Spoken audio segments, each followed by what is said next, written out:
English translation, 221st contact. Wednesday, 30th of December, 1987, 13:04 hours. Today, I once again have a question regarding the things that you explained to me during the last conversation. I mean, in terms of the coming events of the increasingly frequent floods, droughts, storms with snow, rain, and hail, as well as the volcanic eruptions, earthquakes, and forest fires, which will be due in part to natural origin and partly to human origin, as you said. Now, the question was asked about this. What all is meant by natural origin and human origin? Natural origin is everything that results from the natural course of the planetary movements. So therefore the natural volcanic eruptions as well as the natural movements of the sea currents, geomagnetism, the moon's influences, like among other things the low and high tides, the naturally occurring wind currents, and the natural weather conditions as well as forest fires and steppe fires, etc. To these natural processes must be added the natural climate changes and glacial changes, as well as the influences of the moon, which causes both low and high tides, but also influences the Earth's magnetic fields. The sun also determines a part of the natural weather and climate happenings of the Earth. And also, not in the least, the purely cosmic influences, as well as those of the galactic central sun and the so-called central black hole of the galaxy, which is named Milky Way by the Earth humans. Thus, 7-7, determining natural factors are to be mentioned, through which all forms of natural weather, sequences of weather conditions, and climate factors are created. Among the 7 factors, the Earth's movements are of particular importance, which include the planetary conditions, such as the formation of the interior of the Earth as well as its surface, like the land, seas, lakes, rivers and streams, like the mountains and valleys, forests, rainforests, fields, prairies, deserts, open lands, concrete supporting structures through roads and buildings, and, of course, the heights and depths under and over the sea. Also very important are the environmental elements, such as the temperature, air pressure, wind directions and wind speeds, the various precipitations, cloud cover, and the duration of sunshine. The actual local climate results from the diverse interaction of all elements and factors as well as from the geographical latitude of each respective tract of land and from the latitude-dependent radiation intensity, to which is also added in each case the typical and different atmospheric circulation that prevails over the seas. Large lakes, streams, deserts, steppes, forests, open lands, and over the rainforests and continents as well as mountains and plains. Even the Earth's magnetism plays an important role which must not be forgotten. Now, if one makes a total for all influences, etc. of 100%, which must be arranged, as said, into 7 main factors of cause, then these can be divided in their influences, in terms of a percentage, approximately equally, so for every factor of cause, there arises an approximately 14.3% impact on the overall climate of the Earth. But now, if the influences are still added, which arise from the irrational, destructive, and irresponsible machinations in terms of the influencing of the climate, the changing of nature, and the environmental destruction by the Earth humans, then it must be mentioned that 50% of all coming natural disasters no longer have to be attributed to purely natural origin, but rather to the guilt and burden of the Earth humans. Through sheer irrationality as well as through greed for profit, irresponsibility, and willfulness, as well as arrogance and self-glorification, the Earth human already started some time ago to change and violate the naturalness of the planet Earth. With asphalt and concrete, Entire lands are built over with roads and buildings and are destroyed. Vital seas are brought to drying out. The stock of fish becomes eradicated. The resources of the earth are exploited senselessly and for pure profit and luxury. And air pollution and environmental degradation occur, which surpass everything in irresponsible willfulness and maliciousness. Enormous water dams are senselessly and irresponsibly built, by which shifts of the interior of the earth take place and a tremendous pressure develops, through which earthquakes and volcanic eruptions are caused. Courses of rivers and streams are senselessly and irresponsibly straightened. Wet meadows are drained. Entire housing developments and villages as well as cities are built in meadow plains, lowlands, and at places of deforested meadow woods, whereby no place remains free any more for the wild waters of floods to be able to spread out and seep away. Peaceful brooks and rivers become raging, and all destructive currents and wild waters through their straightening. And nothing can withstand these any more, whereby they cause devastation and demand the lives of humans and animals, and will demand these more and more, like they have never done in all of human memory. In addition, houses and other buildings are built on mountain slopes that are at risk in regards to avalanches and mountain slides, etc. Mountain slopes become obstructed with ski lifts, as well as with cable railways, etc., whereby entire mountain landscapes are destroyed and the animal populations are disturbed in their natural life. The greatest of all evils, however, is found in the steadily and inexorably growing overpopulation, through which all mentioned evils become more and more rampant, so also the changes in the global climate. The overall natural circulation of the atmosphere of the Earth is disturbed by irrational human influences more and more, whereby the air pressure and the global temperature change significantly and immense storms and precipitations are caused throughout the whole world, which can be described as torrential. And indeed, especially in the coming time when the earth and nature begin to avenge themselves by force against the willful and irresponsible interferences, which are criminal and destructive for the planet and its entire life, by the earth humans in undreamed-of magnitudes. In the coming time, many feedback effects will arise in nature, which will contain tremendous reciprocal effects. In addition to the natural changes in climate, including, among other things, as explained, also the variability of the sun's influences, especially in terms of the variations in the balance of solar radiation, as well as volcanic eruptions through which a strengthening of the stratospheric aerosol layer arises, very strong changes caused by the Earth humans play a very large role. Thus, an anthropogenic climate change, that is, a human-induced climate change, develops, as it has never occurred before on the Earth. Above all, this happens through a tremendous energy supply, as well as through exhaust fumes and trace gases, through other emissions of all kinds, and through changes in vegetation and through the unstoppable increase of carbon dioxide, etc.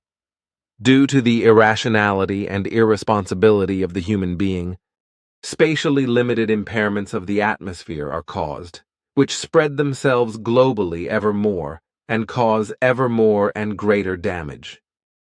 In this regard, determining factors are primarily exhaust fumes, waste heat, smog, air pollution, photochemical pollution, and acid rain, etc. Overpopulation actually bears the greatest guilt for this, because through it, all evil becomes boosted more and more, and indeed, with everything that is conceivable. So it is not just the street traffic, forest traffic, agricultural traffic, and industrial traffic with internal combustion motor vehicles, but also the overall industrialization, and so on and so forth. The Earth humans themselves bear the guilt for all unusual natural disasters, and this already for quite some time. But so it will also be in all the awful ages to come, in which the disasters will still multiply and intensify. Thanks. Your explanation in the Earth humans and, above all, the responsible person's ears. Whether it will bring any benefit, however, may well be extremely questionable. If I, however, now briefly summarize the natural influences, then in my judgment, it looks like this. 1. Earth movements influences. 2. Geomagnetism's influences. 3. Lunar influences. 4. Solar influences. 5. Cosmic influences. 6. Central sun's influences. 7. Black holes influences. As you always say, is this of correctness? Yes, it is of correctness. And what is the case then with you? Do you also have large storms, severe weather, and floods, etc. on your worlds, as it is the case with us on Earth? I seem to remember Sim Yase once saying something like that, or was that you? Anyhow, I remember it being said that one is not allowed to build, settle, and live in areas endangered by water or landslides. Of course, but these are entirely of a purely natural form. Through such natural events, also no harm is caused to the people and their possessions, and thus no human casualties or deaths are caused by such. We also have floods, steppe fires, and forest fires, as well as landslides, etc. on our worlds, but these events are all of a natural form and without any influences by the humans. With us, natural disasters are also never a threat, which would be hazardous or harmful to humans, because one is not permitted to build homes or other buildings, etc. in lowlands, meadow plains or deforested meadow woods, near places that are threatened by avalanches or mountain slides, or even to live in plains that could be threatened by floods. Also directly beside lakes and seas, or rivers and streams, etc., one is not permitted to build houses or other buildings and to live there. With waters such as seas, lakes, rivers, brooks, and streams, etc., a greater minimum height above the water level must always be kept, which must be measured in such a manner that even waves that are many meters high cannot cause any damage or claim human lives. Yes, that was it. Thanks. But now, I would like to ask you something again, which you must answer me as a doctor. It concerns the immune system of human beings, which is supposed to be aligned specifically, as you once explained. What is this all about, really? With the immune system, it concerns a complex functional system for the preservation of the individual structure, as well as for the defense against substances, etc., that are of an exogenous nature. Furthermore, it also has the function of a continuous elimination of abnormal somatic cells, such as malignantly and, thus, viciously degenerated cells. This is known as immune surveillance. Also involved in this are the organs of the lymphatic system, distributed throughout the cells and molecules of the entire organism, and in particular, the leukocytes are to be mentioned.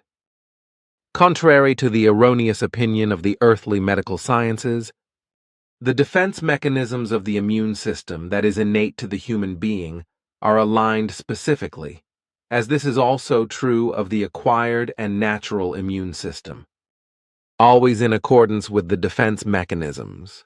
Both the innate as well as the acquired immune system produce specific antibodies, resulting in either an immunity against certain pathogens or a defensive reaction, whereby killer cells carry out the defense work and the immune work. The entire immune system of an innate, acquired, and natural form, which is owned by all vertebrate life forms, is specifically designed in every respect. So therefore, for every kind of pathogen and other health hazardous element, etc., specific defense factors are given. Nevertheless, it is also given that some defensive elements are responsible for multiple pathogens or other health hazardous factors and substances, etc. With the different epidemics and diseases appearing in the coming time, the immune system in humans, however, will often or even completely fail, as you already explained before, like the epidemic that's been known by America as AIDS since 1981 and the resulting varieties. Furthermore, I remember the name Ebola virus as well as the Legionnaire's disease that appeared for the first time in America in 1976, and something that you called the Nile epidemic or something similar. Also, you said that tuberculosis and plague as well as cholera, etc., will spread again. The name was West Nile virus. An epidemic that will be introduced to America and spread itself there. Nevertheless, many other diseases and epidemics will still appear all over the world, and indeed, even those which have been regarded as eradicated up to now, as I have actually explained. Certain names and designations for diseases and epidemics will first be created, however, in the coming time, and to be sure when these appear. At later times, diseases and epidemics from outer space and from other planets and moons will also be introduced on the Earth through the Earth humans. This will hardly be able to be avoided, despite all precautionary measures, if the scientists do not find better ways than before to prevent the introduction of extraterrestrial bacteria and viruses and other microorganisms, etc. Introductions and deposits of alien microorganisms and many other things of all kinds can also occur. However, through asteroids and meteors, which crash down on the Earth, as well as through comets' tails, into whose immediate area the Earth comes. But finally, clouds of microorganisms must also be taken into consideration, which drift through space and arrive into the area of our planet and penetrate down to the surface and even into the soil. At least that is how I understood Svath's explanations in my boyhood. That is of correctness. The kalak tree, which is indeed extinct, was an enormous acacia tree, under which a small village found a good place. What, however, is the so-called moringa tree, of which you once spoke and of which you said that it would one day become of great importance for the Earth humans? To this day, I still have not heard or read anything about this tree or its fruits and seeds being used in some way. With the moringa tree, it concerns a so-called medicinal tree, which grows extremely quickly, about 3 meters in height per year. The tree mainly grows in South Asia and in North Africa, and contains active ingredients that can be used by the Earth humans against anemia, as well as against hypertension and diabetes. The various active ingredients, however, can also be used for the building and strengthening of the immune system. The related building of the immune defense strengthening can also provide, among many other possibilities, a successful means against AIDS. The varieties of the tree also provide further food for humans and animals, whereby the nutrients are extremely rich in vitamin C and calcium. In addition, the seeds of the moringa trees are extremely oily, whereby the oil can be used, among various other possibilities, as a lubricant and as fuel for machinery. Furthermore, dirty water can also be cleaned with the seeds of the tree, and indeed, very much better than what any chemical can do.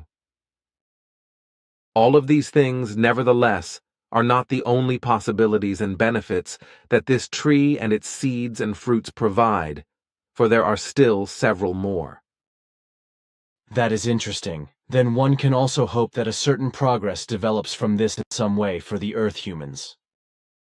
As our probability calculations yield, that will actually be the case. Since we are already talking about large trees, I would like to ask you a question about the dinosaurs again.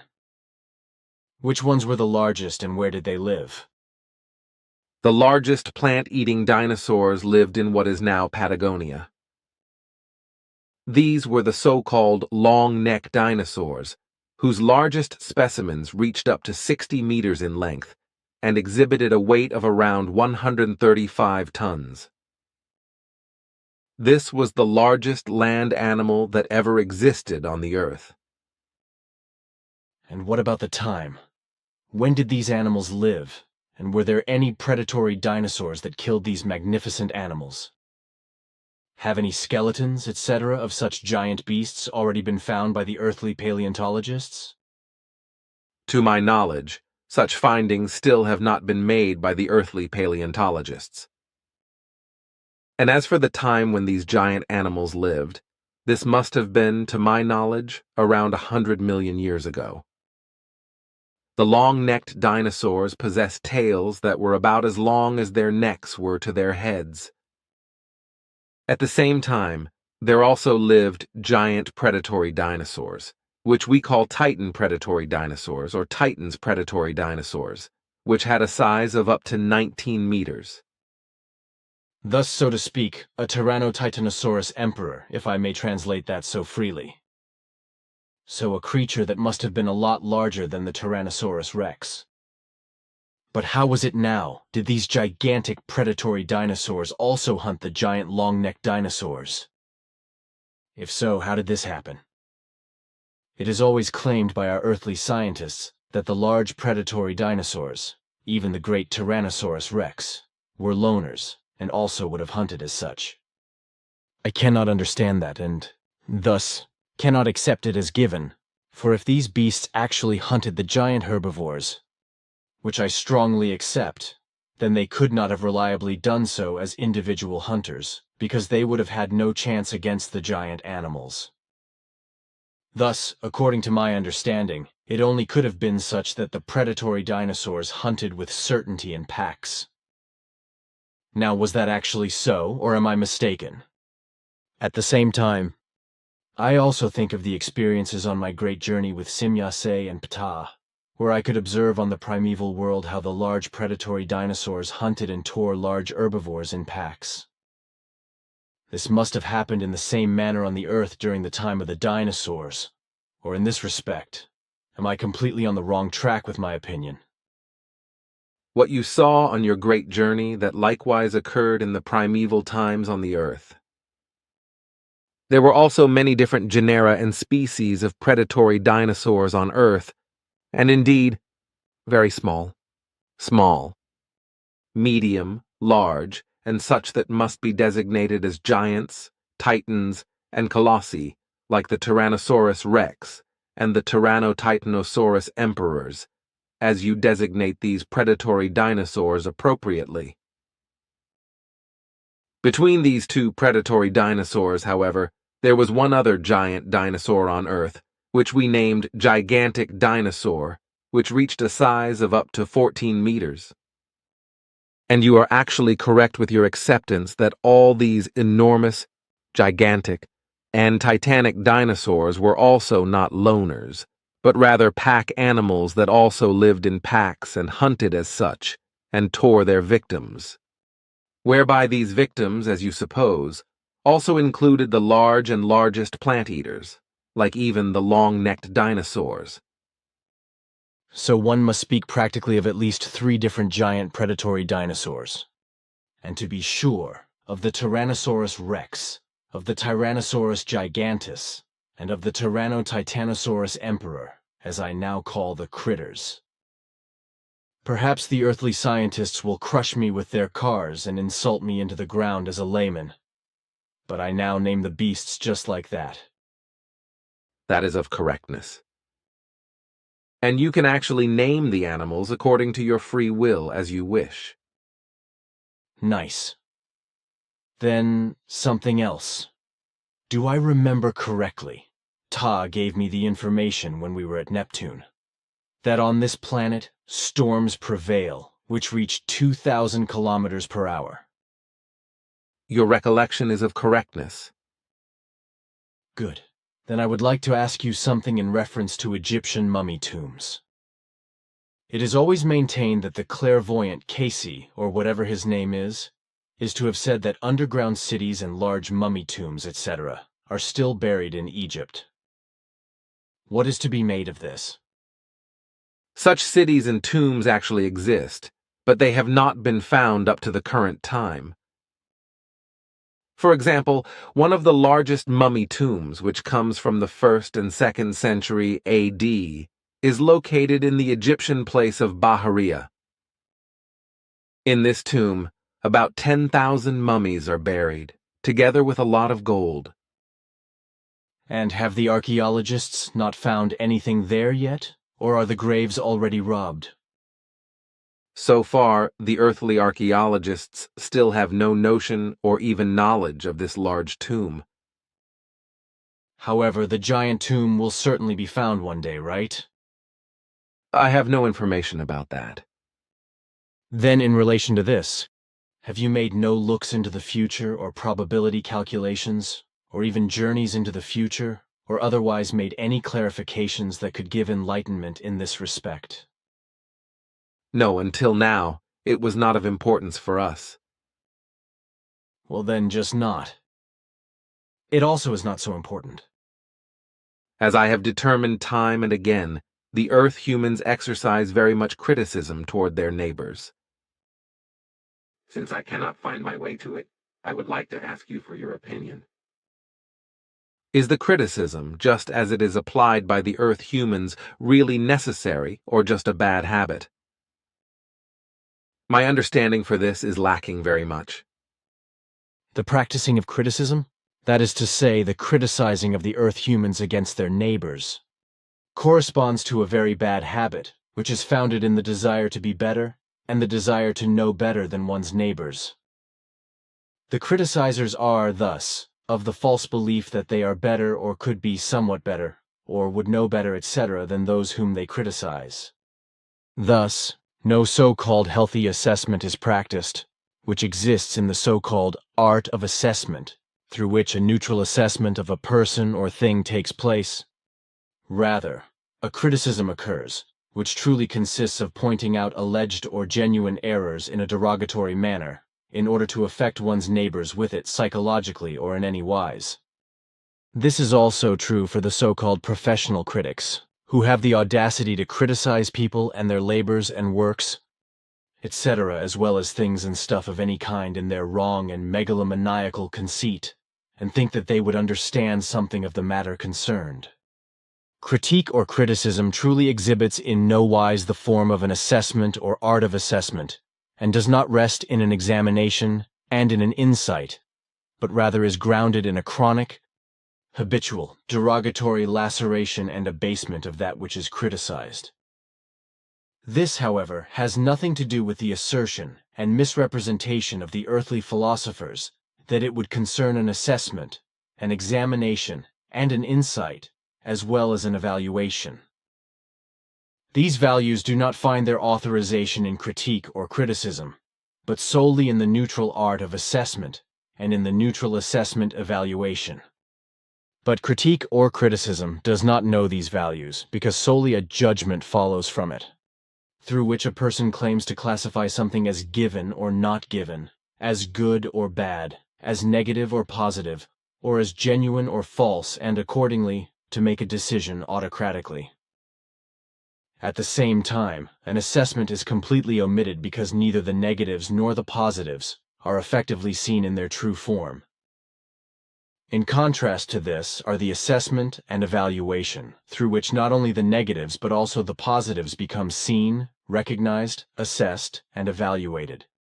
Through this, someone or someone's action, labor, work, thing, or matter, etc. does not just simply become criticized and thus torn up into the air, so that the whole thing truthfully only corresponds to a lousy, biased, hateful, autocratic, and arrogant intolerance.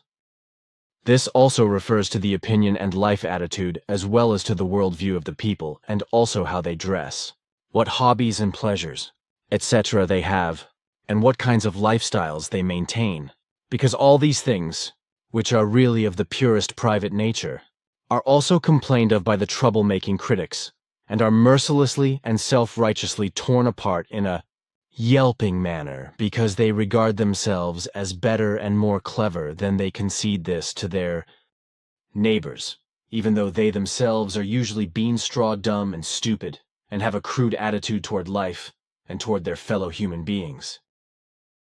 Your remarks make many things clear to me. With the Earth humans, unfortunately, is it usually the case that they let criticism prevail rather than reason?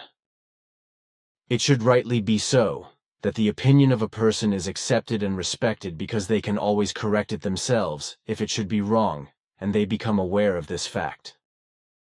However, critics do not note this freedom of human beings, but rather force them into a pattern that is foreign to them through their criticism. That is of correctness. But now, my friend, I still have to discuss a few things with you that should not be of an official nature. So let us now talk about these concerns.